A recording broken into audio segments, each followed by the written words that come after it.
Zee चित्रगौरव पुरस्कार सोहळा 2024च्या red कार्पेटवर आपण आहोत आणि आता बघा कोण आली आहे अप्सरा रेड कार्पेटवर. सोनाली कुलकर्णी, खूप स्वागत राजश्री मराठीमध्ये. कशी आहे? मस्त. दर्शना, तू कशी आहेस? मी एकदम कमाल आहे बरं, फार सुंदर दिसतेस. खूप दिवसांनी आज मी तुला बघितलंय. कोणाला क्रेडिट आहे या लुक? निकिता माझी मॅनेजर, ती हे सगळं रातोरात घडवून आणते. अगदीच लास्ट मिनिट ठरलं आहे हे. मला जरा I am under the weather, आवाज वगैरे बसला आहे माझा. पण येस, पूजा पटेल नावाची माझी डिझायनर आहे पुण्याची, आणि तिने हे सगळं खूप लास्ट मिनिट डिझाईन केलं आहे. अप टू डेट असतेस सोनाली तू. दरवेळी तुझे हेअर, मेकअप, तुझी ज्वेलरी, तुझे कॉस्ट्यूम ऑन पॉईंट असतं सगळं. काय तुझं स्टाईल स्टेटमेंट काय आहे? What is your fund? There is no style statement. मला असं वाटतं I try to be myself. I try to be as comfortable as I can. कारण मला खूप धावपळीची सवय आणि मला खूप धडपडायचीही सवय. त्यामुळे ह्या दोन्ही गोष्टी बॅलन्स करताना आपल्याला काय कन्व्हिनियंटली जमणार आहे ते करूयात. मला युजली ट्रेंड्स फॉलो करायला फार नाही आवडत, ट्रेंड सेट करायला आवडतं.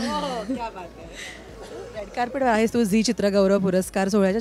जेव्हा केव्हा कोणत्याही अवॉर्ड फंक्शनला जातेस तू सोनाली, किती पॉझिटिव्हिटी किंवा काय स्वतःला सांगून जाते?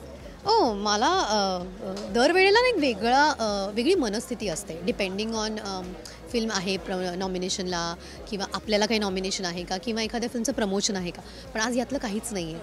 आज ना माझी फिल्म कुठली रिलीज झाली आहे नॉमिनेशनसाठी, ना मी कुठल्या सिनेमाचं प्रमोशन करते आहे. आज मी फक्त आपल्या मित्रमैत्रिणींना चिअर करायला आली आहे, त्यांच्यासाठी टाळ्या वाजवायला आली आहे.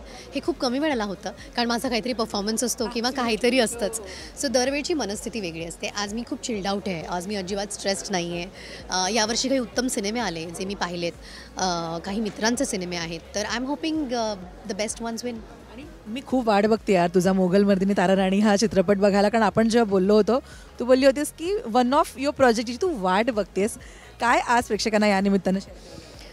लवकरच तारीख रिलीजची तुमच्यासमोर येईल आणि लवकरच चित्रपट येईल. सध्या खूप वेगवेगळ्या पद्धतीचं वातावरण आहे आपल्या आजूबाजूला, तर त्या सगळ्या गडबडीमध्ये आमचा हा चित्रपट येऊ नये एवढीच इच्छा आहे. प्रेक्षकांना सुटसुटीत वेळ मिळो आणि चित्रपट बघायला कोणताही तिकडचा टाईम टेबलचा विचार करायची गरज पडू नये, म्हणून आम्ही थांबलो आहे. थँक्यू सो मच आणि ऑल द बेस्ट तुला. Thank you so much.